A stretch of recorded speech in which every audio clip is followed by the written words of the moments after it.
All right, it's time to talk basketball. I'm Jose Salviati, editor at thepeachbasket.net. He is Steve Purciello, a longtime educator, vice principal, high school basketball coach, athletic director, and also the host of Celtic Chalk Talk. Celtic Chalk Talk is a pod dedicated to the latest news and opinions surrounding the Boston Celtics from a lifelong fan, Steve. That pod drops new episodes every Monday, but this is the Shot Clock Pod, the best 24 minutes of random NBA thoughts online anywhere. This podcast was born out of the content of Steve's 13 Rules Random NBA Thoughts articles, which he publishes weekly. Steve and I have exactly 24 minutes to discuss what's on his mind around the NBA. Today, we'll discuss his latest 13 Rules Random NBA Thoughts article, where he shares his random thoughts after week 19 of the 2025-26 NBA season. Seems like it's going really fast. And we're in the stretch run for sure. If you got this far, please subscribe, comment. All that stuff means the world to us. Thank you, thank you, thank you. Let's get into it. Steve, are you ready? Let's go. Let's do it. Clock is running. All right, we start first with a spoiler alert. All right, Steve knows that only one of three teams has a 91% chance of winning it all this season. So the drama is all gone. Tell us a little bit about how you know that and what those three teams are. Many years ago, Phil Jackson came up with a thought, and it's held it through the NBA, and it's fairly true. He said that a team's got to win 40 before they lose 20 to be considered a title contender. Now, over 45 years, four teams won titles without doing that. So that's over 90%. So Phil Jackson, pretty good idea about things when it comes to that. And one of the teams, I believe the 2021 Bucks, was on an abbreviated season, if I remember correctly. So really 3.5 teams. So he's been right. And that makes Detroit, San Antonio, and Oklahoma as the three teams that would be favorites, according to Phil Jackson. Which really, it's an interesting concept. It's something I never thought about, but you know what? It might have some truth to it. You can't argue with statistics. You can't argue with statistics because statistics can kind of manipulate data a little bit, but you can't argue with data, right? Numbers are numbers, numbers are facts. And the fact is, this works 91% of the time. So let's dive into this a little bit because to me, this is incredibly fascinating. The only three teams that have done that would mean the only three teams that stand a chance based on this 40-20 rule to win it all are the Pistons, the Thunder, and the Spurs. Those would be my picks. So let's start there. Are those your three picks? I would think so. Yes, I would choose them. It gets complicated. Let's just say that. And I'm going to throw something out there. If Tatum, first of all, Boston started the year 0-3 and trying to figure out where they were going. And then all of a sudden they're playing good basketball since. If they didn't start 0-3, they would have hit it if they won one of those three. Tatum comes back, they throw everything else out that went on because now, you've got this star, and if he can play as well as he has, you've got the star factor. It's like a team 5 years ago getting LeBron at this point in the season. You're changing everything. So there is some exceptions. There's always the thought that the Knicks are going to get it together because they have talent. So there's these thoughts. Usually, if you don't play well in the regular season, you don't play well in the playoffs. But there's all these different things. And then, of course, Denver and what they can do and so on. So there's a lot of factors. But, yeah, I guess I buy it. Those are the three best teams right now. So I buy it. Yeah, honestly, I do too. It makes a lot of sense. I think the only thing that's going to derail something like this from happening are injuries, right? Or people coming in like Jason Tatum, which just throws everything for the Yeah. loop. Be very interesting. And I think I'm going to do this a little later today. You mentioned four teams. You mentioned exceptions. The 95 Rockets, the 04 Pistons, the 06 Heat, and the 21 Bucks that you mentioned in that shortened season. Be very interesting to see as exceptions. What if there was something like that kind of derailed a favorite, an injury, them getting a player back, something like that. I'm going to use the Pistons in 04. Didn't they get Rasheed Wallace that year? Okay. The trade in the middle of the year, and that There you changed go. everything. There you go. So I know that. The 05, 06 Heat, I believe a guy by the name of Riley fired his head coach and took the job that year. So it gets, those are things that are above and beyond. So there were exceptions. The 94, 95 Rockets, I believe that's a team.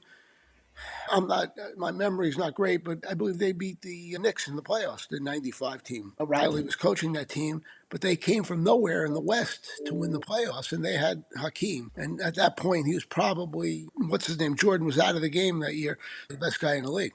There's little things that go into it. I can't believe you just what's his name to one of the greatest NBA players of all time, Michael Jordan.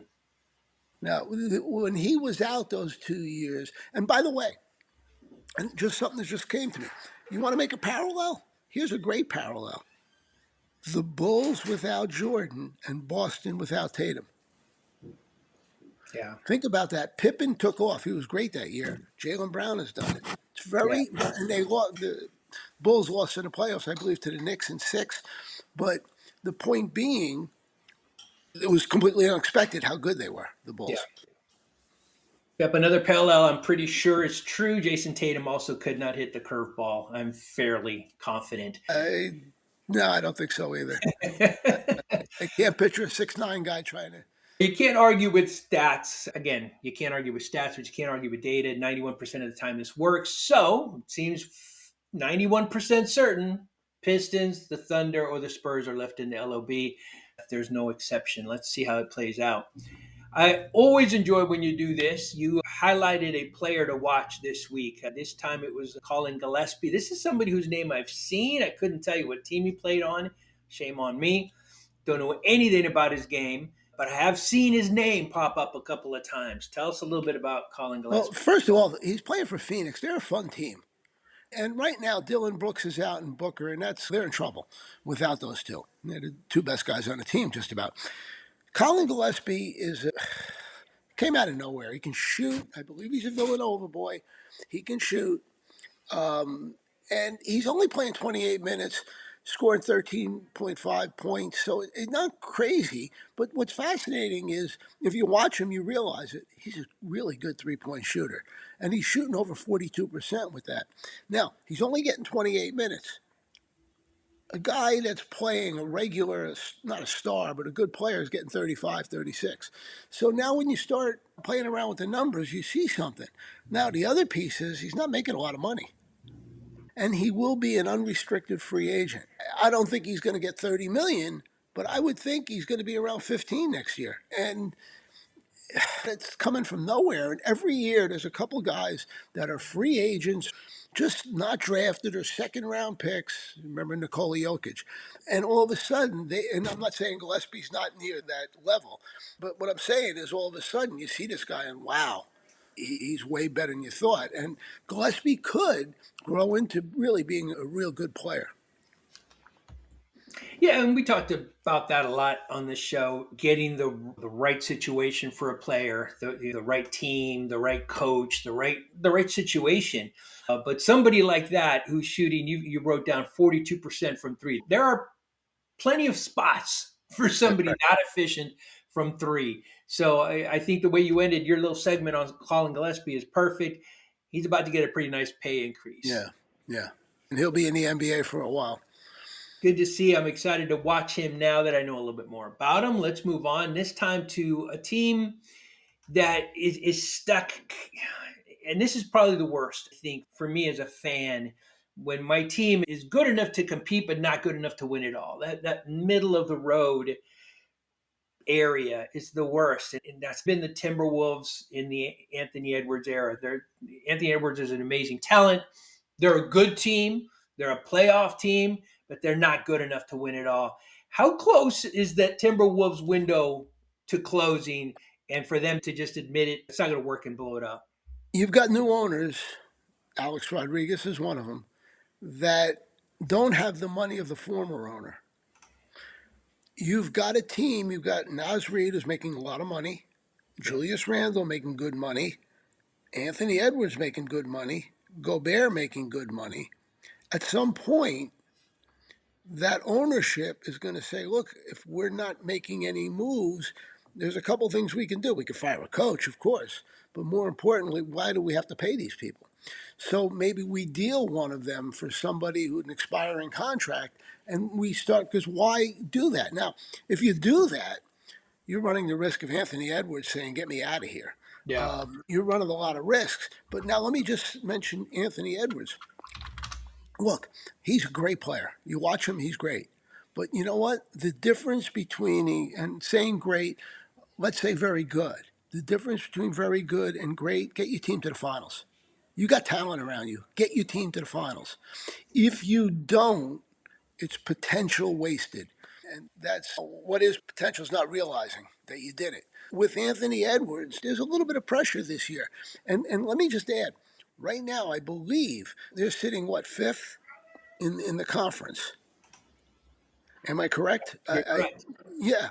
So they would play the fourth team. If you look at it, and it could be Denver's third right now, but it could be Houston, they go in as underdogs. So every team in the NBA right now in the West wants to finish in the top three. Why? Because the number 6 seed would probably be the Lakers. I don't see the Lakers putting up a lot of resistance against one of those good teams. If you're fourth or fifth, you're playing another real good team. Because now, after last week, I said six. I'd narrow it down to 5 teams that have a chance of coming out of the West. And I don't put the Timberwolves too high up there as Yeah. one of those teams with a chance to come out. So let me ask a pointed question. 'Cause you circled it a little bit, but I'm going to ask you straight up here. Is Anthony Edwards a superstar?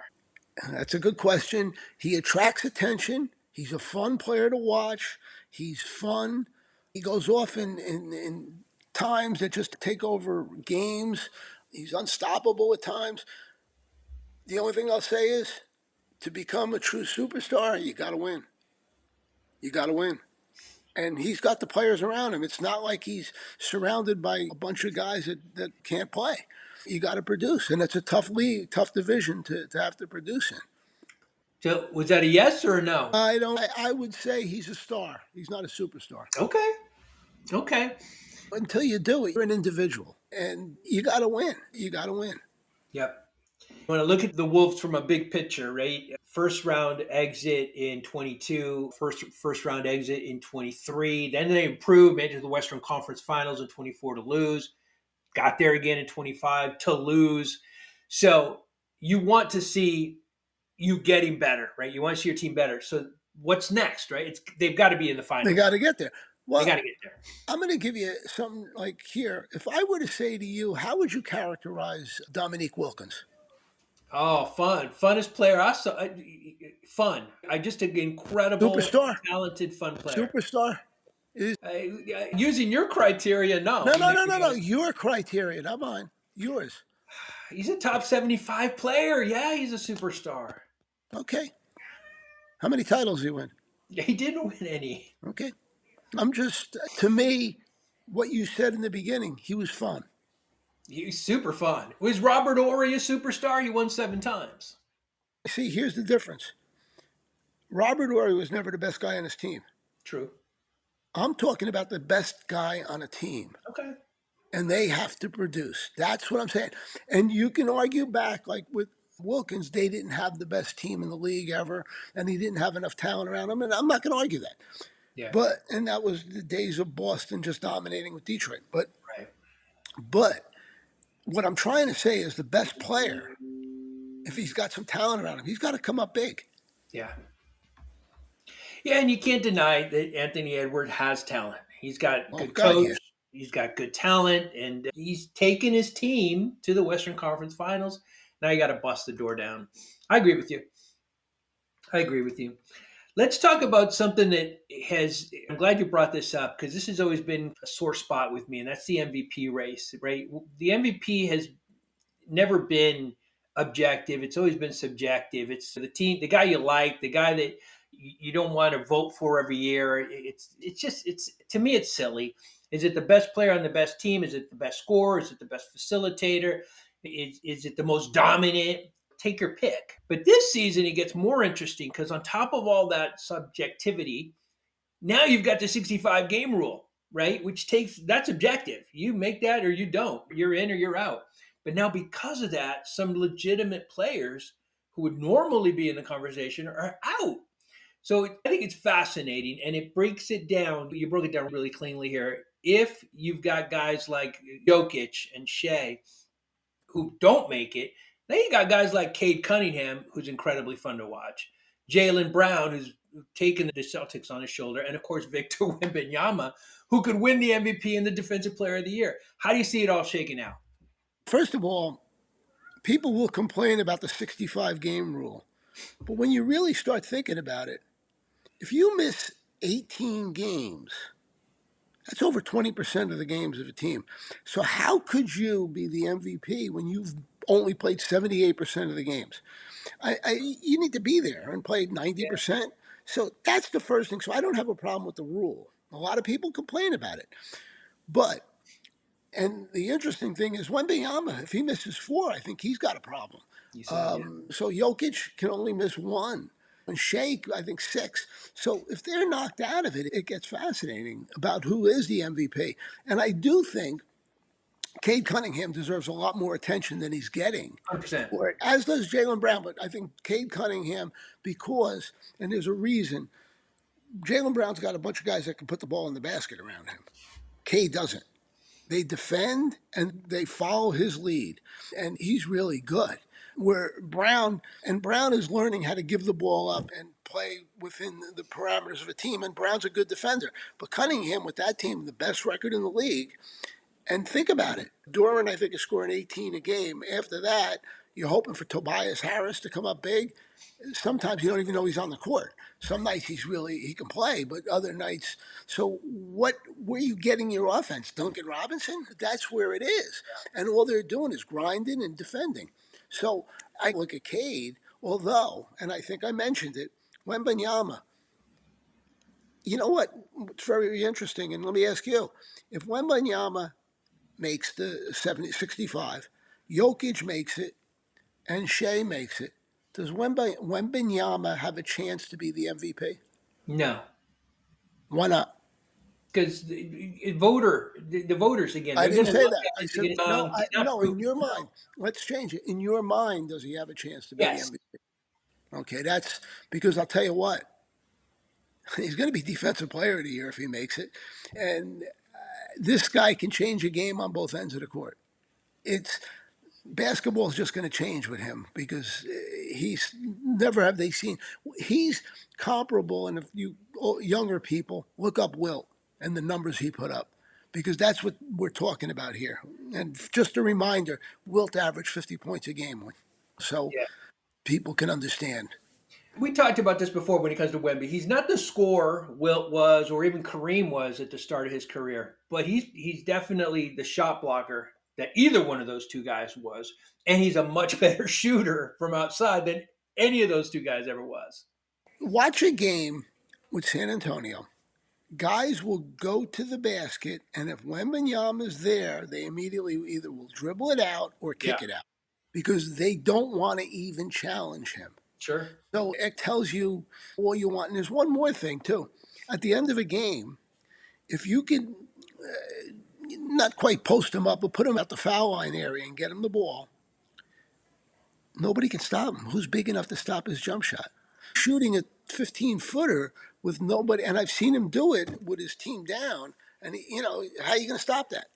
Unless he brings the ball down and somebody can slap it, Yeah. there's not much you can do. So I guess my point is, yeah, I don't know if you can really stop this guy. No, I don't think anybody's done it consistently yet. I saw a little snippet of Russell Westbrook having some success against him, but again, those are one-offs, right? This guy is too good, and he's only Yep. going to get better. Oh, God, yeah. Let's talk about Steve Ballmer, his team. We mentioned him a little bit ago. The Clippers started off horrendously. They were 6-21. Let Chris Paul go. I think he's taking a little bit of the blame for that start. I don't know if that's right or wrong or not, but he's definitely taking a little bit of the blame here. And they've been really good since then because of James Harden and because of Kawhi Leonard. And then they booted James Harden because they need to get younger. This team is in desperate need to get younger. And generally, when you get, and they did, I mean, they brought in Matherin, they brought in Darius Garland, they got younger, but they didn't get better, which is weird. Do you think the Clippers are on the right track? I think if they had their druthers, they would have kept Harden. But Hmm. I think the fact that he was asking to get next year guaranteed got him out of there. So I think they would have taken their shot with him and this year's team. So I think Harden forced it, and it was going to happen. They weren't going to bring Harden back, obviously, because they weren't going to give him next year's contract. They weren't going to do it. So it was going to happen. But I think they wanted to play the cards out with this group. And when Harden pulled that, they got him out, and then they said, "Okay, here we go." And then they got Matherin for Zubats. So now they're starting to. And don't forget, Matherin is, I believe, restricted at the end of the year. The Clippers have a choice on that one. It gets interesting, and Kawhi's got one more year. And word is, there's a lot of teams within the league that would be love to trade for him. Yeah. So it gets really interesting on what they'll do with that.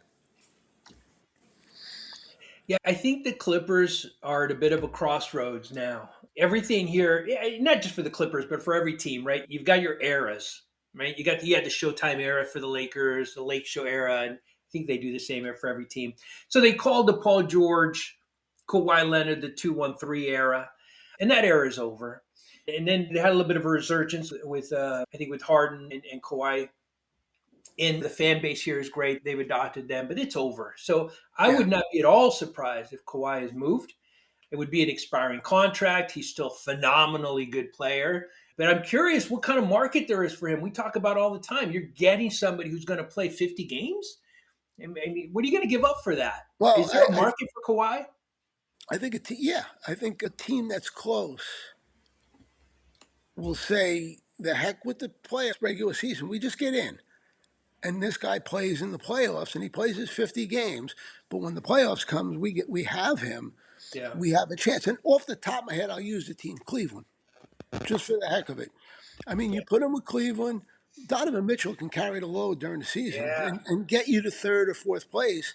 And then you bring him in and at the end of the season, whoa, and look out. So they don't have the money right now unless they make a trade with, and the Clippers do need a center. So now you start thinking Jared Allen and another piece for Kawhi, and it gets very interesting. Yeah. So it's there for different teams. And the Clippers, the Cavs just came off the top of my head because the Yeah. rumor also is some guy from the Lakers might be heading here.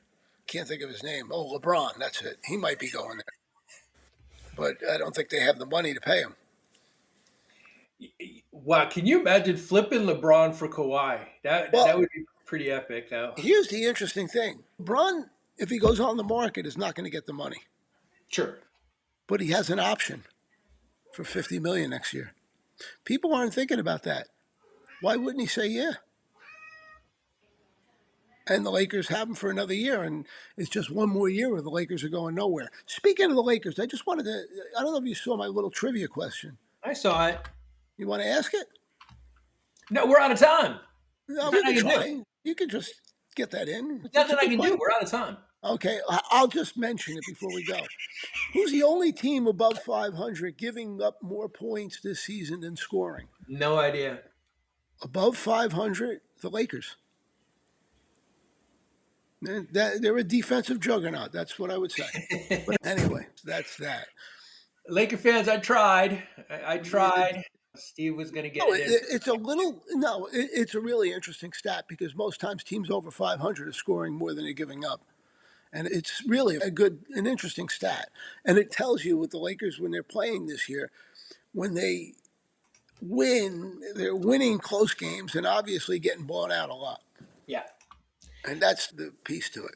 that is undeniably correct. And let's leave it at that. The buzzer went off. That's it. Our time is up. Thank you for listening. Thank you for watching. Make sure to read Steve's entire 13 Rules Around NBA Thoughts article. We covered most of the topics, but we didn't cover them all. He also had some thoughts on the Atlanta Hawks, so make sure to read that. And of course, join us next week for more NBA random thoughts as we recap week number 20. Talk then. Thanks, Steve. Thanks.